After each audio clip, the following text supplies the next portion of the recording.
75 साला सरदारा बीबी को हुक्का पीते 50 साल से ज्यादा अरसा बीत गया है। उन्होंने हुक्का गांव के हकीम के नुस्खे पर इलाज के तौर पर शुरू किया, मगर अब ये इनकी आदत बन चुका है, जिसे ये बीमारी में भी तर्क नहीं करती। बीमारी सी मैनू ते किसी ने मैनू दसिया भी मां जी तुसी हुक्का पिया करो। वो थोड़ा थोड़ा पींदी, हूँ 2 टाइम पीनी। वो डॉक्टर है जेड़े वो आंदे ने सूए घबाओ। मैनू तो अटैक हो गया सी, मैं तो फिर नहीं छड्डिया सी।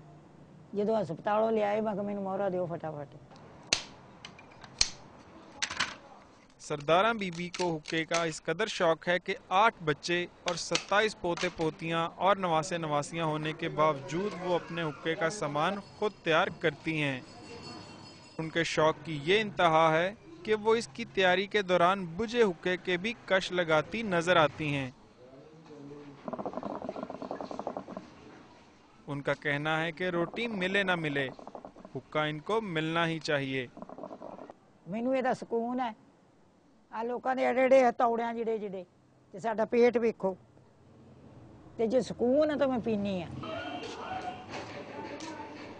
सरदारा बीबी के इस शौक में इनके शौहर इनका भरपूर साथ देते हैं। फर्क सिर्फ इतना है कि इनके शौहर सिगरेट पसंद करते हैं और इसे अपनी तमाम तर परेशानियों का हल भी समझते हैं। मैं इस नाल बीमार ही नहीं होया कदे सिगरेट ना, ना हुक्के ना मैनू खंघ आवे, ना मैनू कोई दमा है, ना वास्ता कोई भी नहीं है। परेशानी सिगरेट नाल ही दूर होंदी है मेरी। जे कोई ऐसी परेशानी हो तो मैं सिगरेट पी ला, परेशानी दूर होंदी है। रोकथाम की तमाम तर कोशिशों के बावजूद तंबाकू के इस्तेमाल में कमी नहीं आ सकी, जो एक लम्हा फिक्रिया है। डॉक्टरों का कहना है कि हर साल तंबाकू नोशी की वजह से लाखों लोग बीमार और हजारों अपनी जान से हाथ धो बैठते हैं, मगर इसके इस्तेमाल में रोज बरोज इजाफा होता जा रहा है। Umar Ali, Dawn News, Lahore.